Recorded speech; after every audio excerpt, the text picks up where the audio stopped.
नमस्कार, मैं हूं अशोक राय। आप देख रहे हैं एजेंडा अशोक राय के साथ। आपसे अनुरोध है कि आप इस चैनल को देखें, सब्सक्राइब करें, लाइक करें, अपने दोस्तों से भी शेयर करें।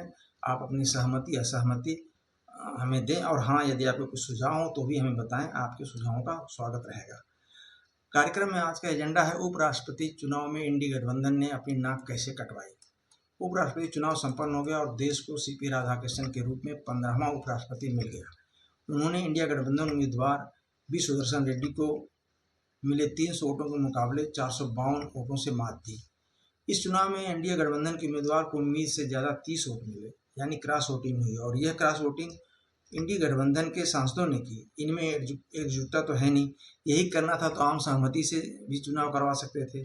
चुनाव के 2-3 दिन पहले एनडीए गठबंधन के नेता जोर शोर से हवा बना रहे थे कि सरकार की तरफ से हम क्रॉस वोटिंग करवा लेंगे और 9 सितंबर के बाद मोदी सरकार गिर जाएगी। लेकिन यहाँ तो हो गया उल्टा। इतनी फजीयत करवानी थी तो आम सहमति का बड़प्पन दिखाते तो इंडी गठबंधन की इज्जत भी बढ़ती। माना कि विपक्ष के पास पूरा बहुमत नहीं था तो क्या चुनाव लड़ना छोड़ दें? इस तर्क में दम तो है और लोकतंत्र में ऐसा होना चाहिए और पूर्व के राष्ट्रपतियों के चुनाव होते रहे, लेकिन इस बड़बोलेपन की क्या जरूरत थी कि सांसद अंतरात्मा की आवाज़ पर वोट देंगे और इस तरह हम एनडीए के सांसदों से क्रॉस वोटिंग करा के मोदी सरकार को नीचा दिखाएंगे और सरकार को इस्तीफा देना पड़ेगा। असल में इंडी गठबंधन को लीड कर रही कांग्रेस के नेता राहुल गांधी को कोई कुछ भी कहे और देश में वो जितनी भी यात्राएं कर लें, लगता है उनमें अभी तक मेच्योरिटी नहीं आई है। वो इतना जोर शोर से विपक्ष का उम्मीदवार लेकर आए और उनकी गंभीरता का आलम यह देखिए कि चुनाव से ठीक पहले मलेशिया चले गए।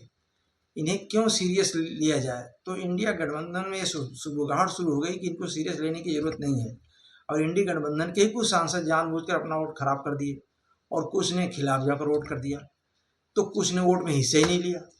जबकि इन सांसदों को वोट देने के पहले खूब सिखाया पढ़ाया गया था कि किस तरह से वोटिंग करनी है, फिर भी उन्होंने अपना वोट जानबूझ के खराब किया। तो इस तरह से राहुल गांधी की बड़ी फजीयत हुई है। दूसरी तरफ इनकी एकजुटता का आलम यह देखिए कि बीजू जनता दल, वीआरएस और अकाली दल जैसी पार्टियों ने मतदान में हिस्सा ही नहीं लिया। यह है इनकी एकजुटता। अब इंडिया गठबंधन के नेता खिसियानी बिल्ली की तरह खंभा नोच रहे हैं और एक दूसरा ही तर्क पेश कर रहे हैं कि हमारी नैतिक जीत हुई है। कैसी नैतिक जीत हुई है? क्योंकि इनका कहना है पिछले उपराष्ट्रपति को 73% वोट मिले थे, जब इस बार कम वोट मिले हैं। ये लोग देश की जनता को केवल मूर्ख समझते हैं। जगदीप धनखड़ का चुनाव 2022 में हुआ था तो उस समय बीजेपी को लोकसभा में 300 से ज़्यादा सीटें थी, तो स्वाभाविक है कि वोट प्रतिशत भी ज़्यादा ही होगा। ये सब कुतर्क की बातें हैं। असल बात यह है कि इंडी गठबंधन के घर में ही सेंधमारी हुई है। इंडी गठबंधन कह रहा था कि जगदीप धनखड़ क्यों कुछ नहीं बोल रहे हैं, अब उन्होंने ही बोल दिया। आज ही उन्होंने सीपी सुदर्शन को उपराष्ट्रपति चुने जाने पर पत्र लिखकर बधाई दे दी और कहा कि आपके चुने जाने से यह पद गौरवान्वित होगा। यह इंडिया गठबंधन के लिए दूसरा झटका है।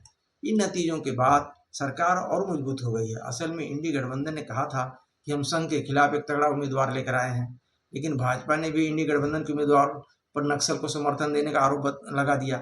इस तरह से यह चुनाव कहा जाए तो राष्ट्रवाद और नक्सलवाद की तरफ मुड़ गया। तो अंतरात्मा की आवाज़ का हाल यही होना था। यह भी दिलचस्प है कि इंडी उम्मीदवार बी सुदर्शन रेड्डी एक दिन पहले अपने संदेश में सांसदों से अंतरात्मा की आवाज़ पर वोट देकर हम अपने को जिताने के लिए अपील कर रहे थे और दूसरी तरफ सजा याफ्ता लालू प्रसाद यादव से मिलने चले गए। तो कुछ सांसदों की वास्तव में अंतरात्मा जागनी ही थी। इसका मतलब यह है कि अब भी कुछ सांसदों ने गठबंधन के खिलाफ जाने की हिम्मत दिखाई। जो हिम्मत नहीं दिखा पाए तो उन्होंने कम से कम अपना वोट ही रिजेक्ट कर इंडिया गठबंधन का विरोध कर दिया।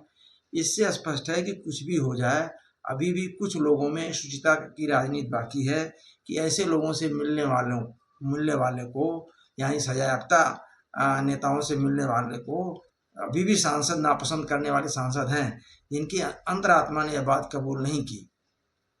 बहरहाल भविष्य के लिए इंडिया गठबंधन को एक सीख जरूर मिली है कि इस तरह के मौके पर सही स्ट्रेटजी से काम करना होता है, न कि बड़बोलेपन से।